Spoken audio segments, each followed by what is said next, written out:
Do you ever look at Instagram accounts devoted to you being a heartthrob when you're feeling down? Yes, I do. All right, bro. I can't watch nothing this nigga produces ever again. It's over, bro. You showed that there was nothing really here. You don't have no love for yourself here. Your heart, where it matters the most. All right, man. Welcome back to another video. Hope your day is going good. And in today's video, Pedro Pascal is a ticking time bomb. Now, I have no idea what is about to be said about him in this video. To be honest with you, I just like his movie. Like, I watched Last of Us. Yeah, that's all that's coming to my mind right now. I don't know who this guy is, so guess I'm finding out with y'all.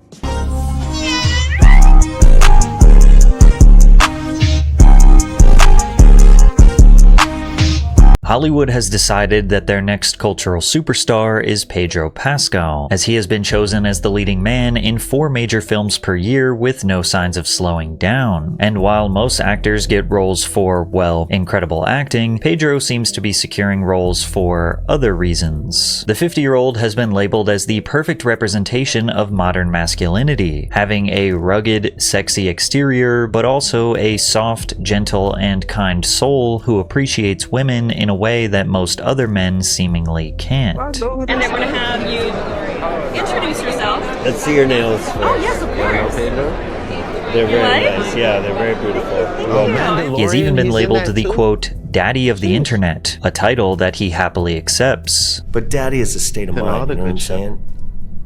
I'm your daddy. And as if he couldn't be any more of a heartthrob, he is being praised for bravely using his platform to speak on sensitive political issues. I want people to be safe and to be protected, and I want very much to live on the right side of history. Pedro Pascal has checked all the boxes to be considered a modern-day Hollywood superstar, but others are not exactly hyped on his dominance. Pascal fatigue is starting to kick in, and opposers are pointing out that he may just be the newest product of Disney's over-manufactured celebrity machine, less about talent and more about aligning with their social vision for the future. And just like every other celebrity that gets this much praise this fast, he feels like a ticking time bomb, and that same level of obsession that boosted him up might also be what eventually destroys him. Pedro Pascal was a failing actor for 20 years, surviving off the royalties from one television episode appearance in 1999. He said, "We're talking about being able to see a doctor, getting sick, having surgery, paying my rent. I had less than $7 in my bank account, and a residual from Buffy the Vampire Slayer showed up and saved the day, and literally is the reason I was able to stay in Hollywood and not give up. For 2 decades, he was just another background face, never the star, and definitely not a known name in Hollywood. At 36 years old, Pedro Pascal was living paycheck to paycheck, seriously considering if it was time to give it all up and explore something else. And then he got a role that would drastically change his life. Game of Thrones absolutely dominated TV for almost a decade, and season 4 is where it seriously peaked. You couldn't go to school, your job,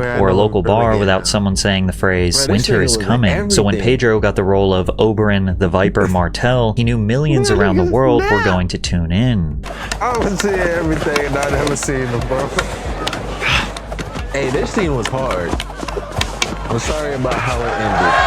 Now, much like the roles he secured in the past, this character was only going to last a few episodes. Before the audience could truly get to know the Viper on a deeper level, the Mountain, a massive and brutal knight, would manhandle him, gouge his eyes out, and crush his skull. But somehow, Pascal managed to turn this short appearance into one of the most memorable Game of Thrones episodes of all time. One of the best duels in the entire series. Loved Oberyn's confidence. It's been 11 years, I'm still recovering from this scene. However, it wasn't just this fight that fans loved. Pascal brought a natural charisma to the role. He pulled off a unique combination of elegance and aggression that perfectly fit the part, as well as the undertones of the character's sexual orientation without overdoing it. Pedro said, "He was dangerous. I'm not dangerous, but I have a sharp nose. I will probably be playing bad guys forever." That was probably the only thing about Oberyn. It was his borderline sexual traits, right? Like he was supposed to be bi or something like that. Now, I say, I ain't got no hate for nobody. Love the LGBTQ. But what I'm saying is, as the type of character that he was trying to play, if he's straight, that's gonna be a hard character to play, man. You're gonna have to be hugging and kissing on men and all type. Nah. Because of my That's face. why I There was feel like something it so would be sexy hard about for the me to even character. think I about loved being an stepping actor. into that fantasy. One of the things that the creators told me was just They say by you could mention of always his say no, but bisexuality, look, there was a flamboyance the actor He took the role of this bisexual character. Look, his career took off. Yeah. started to attribute to the character in their auditions. That never occurred to me. He seemed so get male to me. me. The fact that he was bisexual had nothing to do with his exterior persona. Pedro was very artistically motivated, which is Nah, he's a on good par actor, for an though. actor first breaking into mainstream Hollywood after years of grinding. I've He never was just seen him, grateful bro. to be included, letting the work speak for itself. I actually found this old interview clip where he seemingly stopped himself from saying something he might later regret. I would See? if I had to. I knew. I had a really great. You hear what he said? If I would have had to continue, and then he called himself, he's like, "Wait, I'm in the red carpet right now. I had a great time playing this character." Yeah. Great time playing this character. And because of his professionalism, over the next Knew 3 it. years, Pascal was Nigga, getting it's jobs just thrown a at him left programming, and dude. right, These playing niggas are heroes and programmed. complicated They know characters, the seeking right and wrong justice thing by to any say, means bro. necessary. He got the chance to work with Matt Damon in The Great Wall, played the lovable American Secret Service member, Whiskey, in Kingsman: The Golden Circle, and arguably got his second biggest role after GOT, which was starring in the Netflix show Narcos as Javier Pena, a shit. Oh my God, this dude, Narcos, is an amazing show. And now I remember him in that show. Amazing, bro. Bro, what is he doing to end up in a video, right? DEA agent hunting for Pablo Please. Escobar. Pedro was quickly becoming a Apparently Hollywood he's a ticking favorite, and time like bomb, most bro. modern Hollywood actors, he ever Damn, so bruh. slightly began to make casual conversations political. On his Instagram, he posted comics about right-wing extremists, demanded action against he picked a firearms in side. America, and made comments about foreign affairs, You such gotta as just sharing chill, doodles bro. about how it was a big mistake for Britain to leave the European Union, or when he criticized the Oh, actual no, man. DEA after playing a role as a DEA agent. Why do we have You know, to it was go weird around because, like I said, I'm from unnecessarily sharing Chile, and I am a opinions child on of things we know is gonna get us socialist in political water? refugees. We are very, very liberal. Yep. And I can't seem to shake the feeling amongst the Boy, I DEA don't want you to because, talk I mean, about politics. I don't want and to accuse them celebrity, of bro. being saying. conservative, but That's how you maintain your image.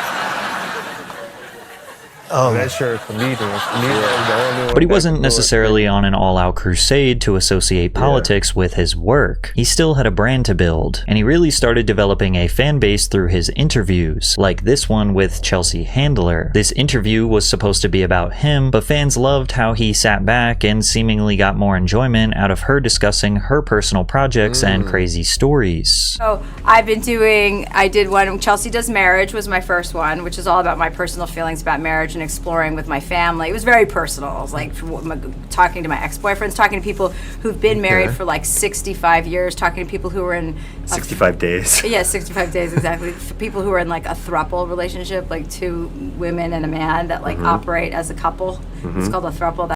I ain't gonna lie, this guy has it. He's uniquely charismatic and he's utilizing that. The secret talents. If you read this book called How to Win Friends and Influence People, how to have emotional intelligence and critical thinking. The key fundamentals these books explain to you is that the most important part, if you want to feel like you're more charismatic, is to make other people feel like as if they're the main character. You see, most people have charisma confused. They think that to be charismatic, you have to be the main character. Yeah. But it actually makes you like, oh, he's just into himself. Yeah. They know that their opinions don't matter to you. Just goes through one ear and out the other. Whereas if you're the type of person who will sit there and listen to what somebody says and give them authentic feedback and just listen, people will perceive you as damn. Because it's not just about listening. You can't just stay quiet the whole time. Then you're just weirdo creep. But if you're like listening and you see what he's doing, he said, like you're in your 60s. Then he's like, like he's showing engagement to her actual story. Yeah. It's not on no laid back weirdo shit. That's a thing now. Pascal's body language and soft responses fed into the idea that he was this sensual, calm, and attractive person, and the fans loved it. He has a really hot voice. When he says, "Yeah, geez, my ovaries, this is what a real man looks like." And this is where the roots of Pascal mania really started to emerge in the press. The media ran with the narrative that he was a new sexual icon, and that he was an example of positive masculinity in a world full of toxic masculinity. He was boasted as what women craved and what men should aspire to be, and his newfound popularity commanded another wave of huge film opportunities, like landing the title role in Disney's The Mandalorian in 2019. That show didn't just pull in Star Wars fans, it brought in over 100 million Disney Plus subscribers and won 14 Emmys across its first 2 seasons. Pedro's quiet, masked performance was suddenly being called iconic. Then came Wonder Woman 1984, the unbearable weight of massive talent alongside Nicolas Cage, and massive buzz around HBO's The Last of Us series, which premiered in early 2023. That show pulled in over 30 million viewers across platforms in its first few weeks, becoming one of HBO's most successful series debuts since Game of Thrones. It seemed like no matter what type of project Hollywood greenlit, they found a way to slot Pedro in. Big budget superhero movies, moody post-apocalyptic dramas, indie short films, romantic comedies, he was everywhere all at once. The media dubbed it the year of Pedro Pascal. By the start of 2023, Variety, GQ, Vanity Fair all ran features praising his rise from struggling actor to A-list star. He was being nominated for Golden Globes, Critics' Choice Awards, and there was even some Oscar talk surrounding his name. But I would be seriously lying to you if I said that much of fans' conversation surrounding Pedro was about his phenomenal acting. It was more about his image, what he represented, because Pascal had a few specific qualities that made him the perfect modern male superstar in Hollywood. Actors used to be slightly mysterious. They had odd personalities that gave them an interesting aura. Now they post themselves doing TikTok dances because, well, they're just like you, and they love TikTok, just like you. The modern Hollywood star is constantly trying to seem relatable and down to earth because social media has slowly dismantled the value of a celebrity. Social media has opened the door for actual normal people to have influence, to have fans, to make money by entertaining others. And it turns out you don't have to have this overly glamorous life to have millions of followers. You can just be a normal person with a camera and a good idea. It seems like Hollywood has taken note of this and wants all of the benefits that come with the appeal of a regular person with influence and hope that you ignore their multi-million-dollar homes, exclusive parties, supercars, high fashion, PDF file allegations, and all other Alright, that was too much. But it's hard to blame them for doing this when it clearly works. We've entered a phase in entertainment where an actor's online personality actually generates more interest in their films from fans. A quick search of Pedro Pascal online and you will get seemingly endless content that describes him as a chaotic ray of sunshine, the funniest man alive, or being a living meme, or restoring their faith in men. And because of this, interviews of him almost always have a segment devoted to teasing him in an erotic and awkward way. Like when Pascal was interviewed about his role in Disney's Mandalorian, reading a comment sexualizing his literal knee. Tell us about your slutty little knee. What are you talking about? What do you mean?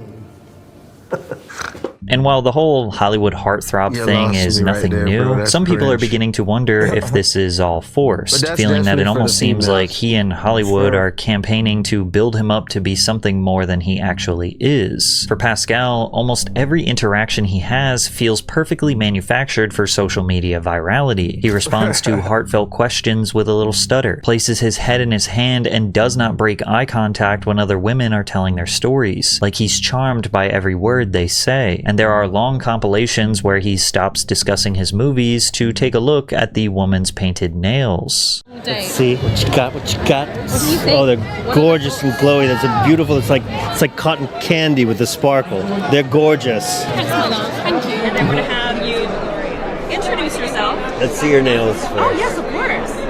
Okay, you see, that is weird, especially with the cashmere over you. Like, now I wonder if Oberyn left you with some influence. Man played Oberyn and left different. You got a hair. Yeah, they're very beautiful. Fingernail fetish. Thank you. I appreciate it. Ain't nothing wrong with that. Anyway. I like it too. Can I just say one Nice. thing? Yes. Your nails, Of they course. bring out the color in your eyes. I'm not trying to flirt, but it's so into. I've been kind of obsessing with everybody's. But you did that on purpose. I didn't did you? that on purpose. It really works. You see, It's like very- what he's doing now, like making it a point to have women show them their nails. I'm not doing that. Like if I just happen to see you have nice nails, and we're in a conversation and I catch a moment where I can say it, I will say it. But I'm not on no, oh, I'm making this a point to have a whole conversation about your nails. Weird. Very It's good. because I bought this weird, really amazing Females little are ring, and I really needed to doing find it. something to It's go a with. great Never color. worked. Where you work. Yeah, but that's excuse my French. I ain't got no other better word to say it, but that's alternate friend activity. I did say we're not alternate friend activity. Bro. You know what I'm saying? Like, why are you over here pushing this? You know what I'm saying? Only women talk to each other like that. That's just me. I don't know, y'all. Hey, thanks. Thank you so much. And as a fan of your nails, I would like you to show this them is to me, cringe. please. Oh, come on, please. And look, I'm one to appreciate some good yeah. nails. Just look at my Oh. fiancés. Now those are nice nails. Pedro Pascal would have a brother, fucking please. stroke if he saw these with the way Jesus. he is just handing out compliments to anyone with a weak ass is this paint nail job. The point is, he might appreciate some good nails, but the way he appreciates them comes across as gay best friend performative just for said social it. media virality. Thank and you. just You for said clarity, it. I he is don't have not to say gay. the whole But word. Pascal made it Thank clear you. that he liked the positive attention he was receiving, particularly with being called the daddy of the internet. So what are you? Are you the daddy of the internet? What's internet daddy? Me. Yeah, you are. It got to a point where seemingly every interview he did, they brought up this daddy of the internet thing, and he was embracing it. You know you're the daddy of the internet, right? I call Pedro Pascal a DILF and think he's my cool, slutty father. Yep. I am your cool, slutty daddy. When he took this lie detector Bro. test with Vanity Fair, he tried to tell them that he didn't Jesus. see himself as a Hollywood heartthrob, only to be caught in a lie immediately after. Do you think you're a heartthrob? I don't think He's lying. Really? That's right. Yes, I am. Yes, I'm a heartthrob. He wanted to fucking curse and act the most as a grown ass man. Rob, am I lying? That's the truth. I'm a heartthrob. Is it a lot of pressure That's being a so heartthrob? cringe. No. Do you ever look at Instagram accounts devoted to you being a heartthrob when you're feeling down? Yes, I do. All right, bro. I can't watch nothing this nigga produces ever again. It's over, bro. You showed that there was nothing really here. You don't have no love for yourself here, your heart, where it matters the most. There's gonna be people that comes and doubts you, and you gotta take stances on things and do things. But you gotta know, like, at the end of the day, all of this is for me. I don't need none of this external. Whether they praise me or they leave me, I'm good here.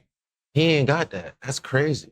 And while this could be perceived as something silly, it's hard for him to have humility when Never he know literally when he in spends his character time and when he's consuming not. content that is praising him. And since he knows exactly what people want by studying fan accounts, he seemingly will also clip farm during his interviews, because he knows how much his fans love their internet daddy. You or Man. this man? Oscar Isaac. This is sad. You can have I'm the a bigger world daddy than instead of him. something. I'm older than him. And Although he's a look, real daddy. He's this got is kids and I don't. But daddy is a state of mind. You know what I'm saying? I'm your daddy. It's hard. No, bro. You're nobody's father. And if you had kids, bro, there would be some weak ass jits because you don't have this. Your kids would be seeing just all insecurity. Oh, daddy's down right now. You'd probably be lashing out at them. Just sit in your room. Then he'll have to go and look at his Instagram. What are they saying about me now? Oh, Pedro looks so handsome today. Yes. What else did they say? What? Oh, then you'll be in a better mood. Come on, son. I'm sorry about what I did earlier. Come, let me get some ice cream. Yeah. Whole time they seen their dad as a bitch, fluctuating emotions like a female. looking on the phone. To argue like the against mirror. Pascal leaning into this image that he has been given for his own gain. I mean, it's just smart business at this point. But it starts to beg the question of how much is genuine and how much is performance for his mostly female fan base. Even Pascal's obsessed and loyal fans felt like they were getting the "we must sexualize and obsess over Pascal" narrative shoved down their throats. One fan said, "It was cute at first, but I think reporters have taken it too far. It's a lazy way to try to get a soundbite. Interview him. Don't just talk at him about a kink and expect him to respond. I don't promote anything calling him daddy anymore. It's like you took a bite of cake and thought it was good and now it's being smashed in your face." But among his fans, this was not the popular opinion. The positive press was working, and Pedro quite literally started dominating Hollywood. Within a single year, he was starring in HBO's The Last of Us, which wrapped its record-breaking first season in March. Less than a month later, season 3 of The Mandalorian premiered. That's 2 lead roles on 2 of the biggest streaming platforms in the world running simultaneously. Then he was cast as Mr. Fantastic in Marvel's Fantastic Four reboot. Full superhero franchise commitment on top of everything else. In between all of that, he took roles in Ari Aster's film Eddington, Ridley Scott's Gladiator sequel, the highly anticipated crime drama Drive Away Dolls, multiple projects filming back to back, overlapping press tours, award show appearances. At one point in 2024, Pedro was working on 4 different major productions at once, bouncing between London, Los Angeles, and Morocco. To put it into perspective, most A-list actors take on 1 or 2 major roles per year, 3 if they're grinding. Pedro was attached to at least 7 confirmed film and TV projects between 2023 and mid-2025, and that's not even counting voice work or cameos. His agent even admitted in a Variety interview that they were turning down 10 to 20 scripts a month just to manage his schedule. And yet for fans scrolling through social media, it seemed like Pedro was somehow always available, always charming, always present in interviews, always asking about others' nails. He was being propped up as the cultural icon of the 2020s, and I personally witnessed the effects of that in real life. A few weeks ago, my fiance and I were eating lunch in this really cramped restaurant where all the tables were side by side, and next to us was a young woman who was finishing up her meal, and then the waiter came over and asked her if she wanted dessert. She said, "No, I'm saving room for popcorn at the movies," before saying that she was going to see Materialists. And the waiter was like, "Oh, is that the movie where..." And you could tell he tried to explain the plot, but he didn't really know like what the movie was about. As he was like stumbling through his explanation of the plot, the girl literally just cuts him off and says, "Honestly, I don't know what the movie's about, but I'm just going to see Pedro Pascal." And I was thinking about doing a video about Pedro Pascal, but that was really the moment where I realized that I had to, because I thought it was extremely interesting that a woman in her early 20s was going to the movies by herself on a Saturday, not because she was interested in the movie, but just because she wanted to see Pedro Pascal. And I can't help but feel... I got curious, because this man's got is the heartthrob of all these women. Pedro Pascal. Don't worry about this pit bull. If you've seen the video, then you know what it is. Damn, that man 50 years old. Holy shit.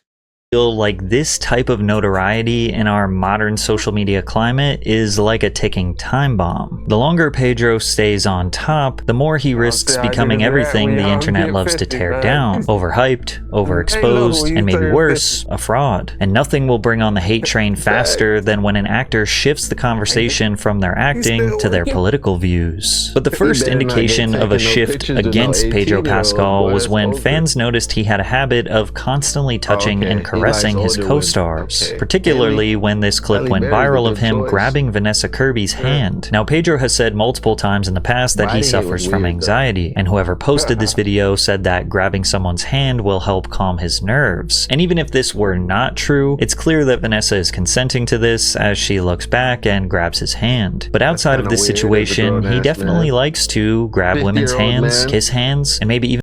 Imagine this, bro. You're a 50-year-old man and you have not outgrown your anxiety and need somebody to hold your hand. Come on, please, baby.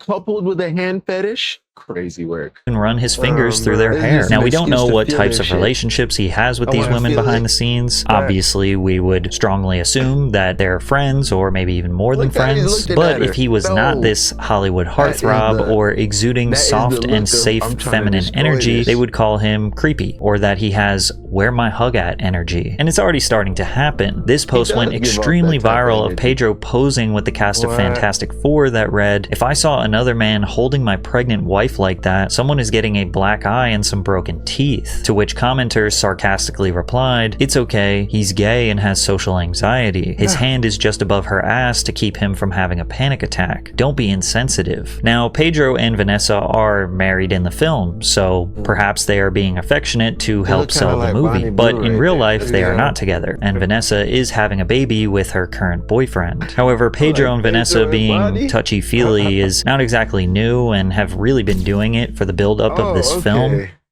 So she's like that, like her husband. I'm not gonna lie, what kind of husband is you, brother?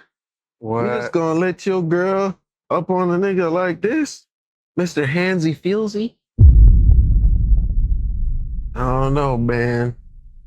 But what really set off the Pedro Pascal opposition was after Donald Trump's re-election in 2024. Pedro became more noticeably vocal, posting an underlined quote on Instagram that said, "Anger restores the gift of clarity of vision, which is hard to attain in any other state." And from here, he refused to stay silent anymore, frequently posting about global affairs and gender rights, going as far as attacking his fan base if they disagreed with him. Someone said, "You are my favorite actor, I'm unfollowing you. BS." He said, "No," sarcastically. Another fan said, "Man, you were my favorite actors until this." He said, "That's too bad. Wait, no, I don't give a shit." And even though he was getting some pushback, he mostly was getting praised for unapologetically vocalizing his political opinions, specifically in support of his transgender sister, Lux Pascal. In April of 2025, the UK Supreme Court ruled that trans women should not be recognized as women, and one of the supporters of this decision was J.K. Rowling, who felt that feminism didn't apply to transgender people in the forms of sharing bathrooms and private spaces. On her yacht, she posted a photo of her celebrating the outcome. The backlash against J.K. Rowling was enormous, although for some it's unsurprising since she has a history of being extremely controversial. Pascal fired back at her saying, "Awful, disgusting shit is exactly right. Heinous loser behavior." And in a Vanity Fair cover, he doubled down by calling her a bully. The one thing that I would say I agonized over a little bit was just, am I helping? I want to protect the people I love, but it goes beyond that. Bullies make me effing sick. Rowling seemed pretty unfazed and provided a sarcastic reply to him. "Can't say I feel very shut down, but keep at it, Pedro. God loves a trier." And regardless of a person's political affiliation, defending your family from the digital mob is a perfectly normal reaction. But once Pedro started speaking in interviews about his political positions, it started to come across as performative, like when he was promoting a movie called Eddington at the Cannes Film Festival and started discussing the mass deportations in America. I want people to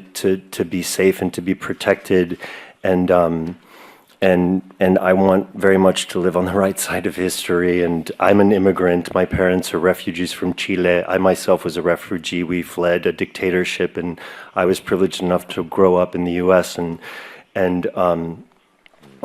after asylum in Denmark. And if it weren't for that, I don't know what would have happened to us. And so I stand by those protections. Always. I'm too afraid of your question. I hardly remember what it was. To have millions of dollars and be terrified to live in America. Oh, the humanity. It's ironic because the man sitting next to him, Joaquin Phoenix, came from being raised dirt poor in a cult and forced to be a performer on the streets of South America by his irresponsible parents. Pedro comes from an extremely wealthy Chilean family, and this comment isn't totally inaccurate. Pedro's mother was related to the nephew of former Chilean president Salvador Allende. Pedro's parents were supporters of Allende's socialist government, but after the 1973 military coup, they felt they could have a target on their back and move to America. Pedro wasn't even 1 year old at the time, so he doesn't remember being a refugee. Pedro's mother, Veronica, was a child psychologist, and his father was a fertility doctor. They lived very comfortable in America. Pedro Pascal does this little like, ooh, he's so baby girl, ooh, he's so socially anxious, ooh, he's so darling sort of body language thing, and he carries it with him everywhere he goes. Ladies and gentlemen, I'm not buying it. I think Pedro Pascal has risen quite a bit as far as his heartthrob status to like playing into this like baby girl, meek, socially anxious sort of lean, and I don't think it's real. And with the negative press slowly beginning to rise, previous fans are now laying out their complaints about this 10-year push for Pascal, refusing the idea that he is a sign of positive masculinity or even a good general example for how someone should behave at 50 years old. Recently, there was a video of him simulating an act at a Last of Us rap party, I think it was, and that was caught on. Yeah, I'm definitely can't watch nothing now. I'm glad I never watched nothing with him. Yeah, everything we just watched with Pedro Pascal is now null and void, y'all. We done. We're off of that. In fact, let me ask you something. This is on a bigger conspiracy now. Why is it that they make that these celebrities, people who are 50 plus, prop them up on a level and then normalize them acting like they're 20-year-olds? Look at him. Does that look like a man who should be dancing like that? Jesus, bro. On camera. Now, my problem with that is that Pedro Pascal is the leading man for a Disney family property, Fantastic Four. We also hear that he is going to be the leading man of Doomsday. Robert Downey Jr., it's really his movie, but the heroic leading man is going to be Pedro Pascal. And I don't think that that is appropriate to do publicly when you are supposed to be the face of this family brand all of a sudden. Even ideologically aligned news outlets like The Telegraph have started to change their tune, from overwhelming support to posting headlines like, "The star who could have Hollywood at his feet if Disney can get him to shut up." There's even been a phrase developed for this situation. It's called Pascal fatigue. Now, it is evident that the people who are sort of loudly rejecting Pedro Pascal's dominance are mostly right-wing or the anti-woke Hollywood crowd, but even neutral parties can recognize that he is just kind of a status quo Hollywood product. He is the safe option. A little bit of everything. A little bit of color, a little bit of talent, a little bit of class, a little bit feminine, a little bit masculine. You get the idea. He is the soft beige wallpaper that offends no one but is considered dull by everyone. True. But even though Pedro Pascal is the safe option right now, I can't help but wonder. But this also goes into another philosophical thing. I think this was said by Socrates, but don't quote me. As I said, take every creator with a grain of salt. But this quote that I'm saying is an actual real quote. When you become the jack of all trades, you become the master of none. That is what the type of energy and spirit Pedro Pascal has generated throughout his whole career. And thus, he's a master of none. That's why everybody can see through his act. It's fake. He's trying to be too many things at once. Get good at one thing, and then you surround the rest of your skills around that one talent. And then you build a team around the other weaknesses. That's really how we're supposed to operate in life. Yeah. If that ticking time bomb is about to detonate, because as we have seen time and time again, actors who constantly make their politics the central focus always end up pushing it too far. One wrong post, one bad interview, one poor choice of words, and all that same fan base that have been praising him for years will turn on him in an instant. As one person said perfectly, he has the aura of incoming allegations. And hopefully that's not true. Hopefully he is just another actor who's passionate about their impact on the world. But I think there is one thing that we can all agree on, is that we don't need Pedro Pascal to be a leading man in 9 films a year. Shout out to bro. It's a good video. Roski. Yeah, this is why Denzel Washington made the point to limit yourself to social media, bro. You feel me? If bro would have limited himself, you leave the mystery. Motherfuckers talk too much, like I said, they're gonna expose themselves. And you take away the value of your artistry. That too. Because when Denzel popped up, I love that you brought up Denzel. When Denzel popped up, it is an event. Every movie hits and it will sell. Why? Because we don't see Denzel. What has he been up to? What does he look like? All that stuff is being curious in our mind. What is his acting talent gonna be? How does he fit this role? Imagine Equalizer. That was unforeseen for Denzel before he did the role. For sure. Right? We thought of him as the motivational guy, you know? Yeah. Sometimes he could take the thug role, but never the hitman. Yeah. You know what I'm saying? But he killed that shit. That's why I say, bro, it's always about the mystery. Yeah, man, we made it to the end of another video, man. Love y'all. Grateful for y'all, man. Binge the rest of the videos on the channel. We can catch y'all in the next.